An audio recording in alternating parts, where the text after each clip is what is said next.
Kapatid, ano man ang pangarap na gusto mong makamit, ano man ang kapighatian na gusto mong lagpasan, kapatid, there is the power of belief.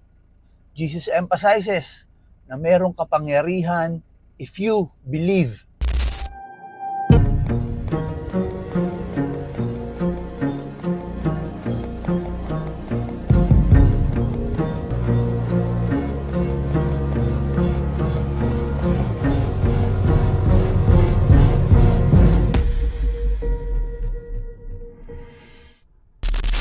Mark 9 verse 23, Jesus said to him, "If you can believe, all things are possible to him who believes." Mga kapatid, may ipapanood akong video sa inyo. Ito ay last year, 2024, Christmas service sa aming church when my life was featured sa aming pagsamba.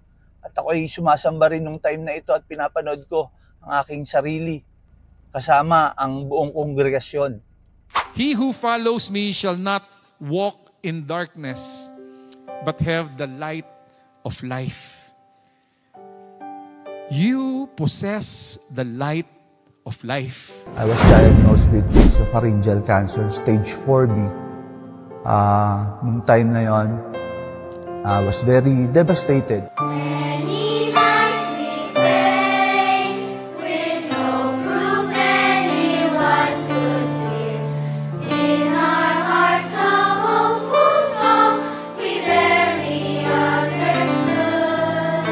Yung procedure nung gamutan, 16 na chemotherapy, 35 na radiation, 16 na immuno, zombie talaga ako. Sad-sad talaga, nagka-anxiety ako, nagka-depression ako, kasi hindi ko alam kung saan magsisimula kung saan huhugot ng lakas. Sobrang dark ng buhay.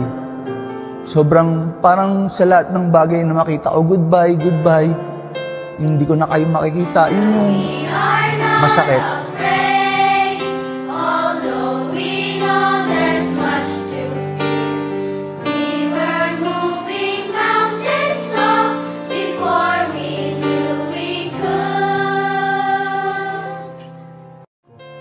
Isa sa mga nakakakilabot na pagkakataon, pagpasok ko sa COG, the song was a river of healing. A river of healing flow over me. Salvation belongs to those who believe. Sabi ko, nakikipag-usap sa akin si Lord. Sabi niya, yung river of healing will flow over me. So there, nabigyan ako ng pag-asa.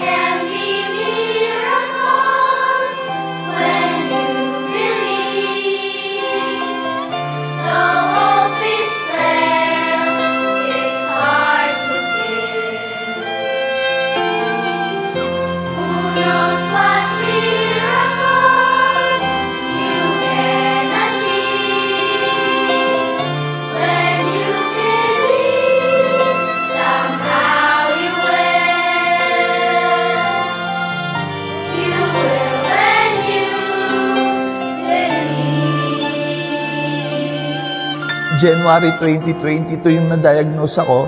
Tapos mga around September ako nagsimula mag-COG. The next year's 2023, January din yun. Pinet scan ako, yung cancer scan. No metastasis, no residual, no everything, no evidence of tumor. Sabi ng doktor, wala na akong cancer.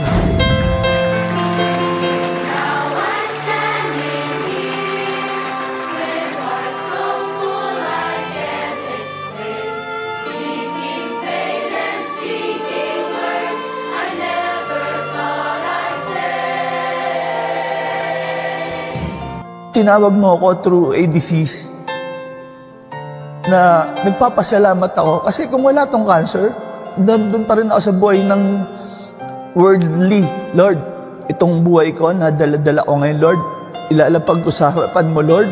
Ikaw na po yung magdidesisyon sa buhay na yan, Lord. Hindi na ako.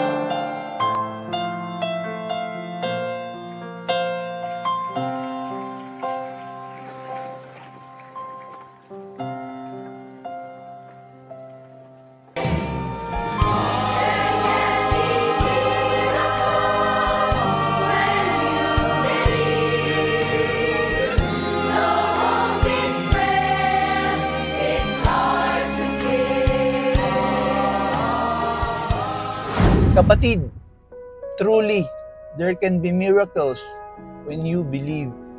Belief is not just mere acknowledging God's existence, but deep personal trust in His power. Ang kapangyarihan ng belief na dinidescribe ni Jesus dito ay hindi yung itinatanggi mo ang realidad o iniiwasan natin na kumilos para solusyonan ang ating dalahin. Tanggapin mo, kilusan mo, tingnan mo, magtiwala ka sa gagawin ng Panginoon sa inilalapit mo. God is with us, making impossible possible.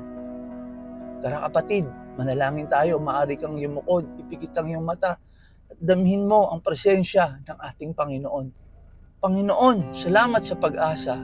Salamat sa iyong provision, O Lord, na there can be miracles when we believe.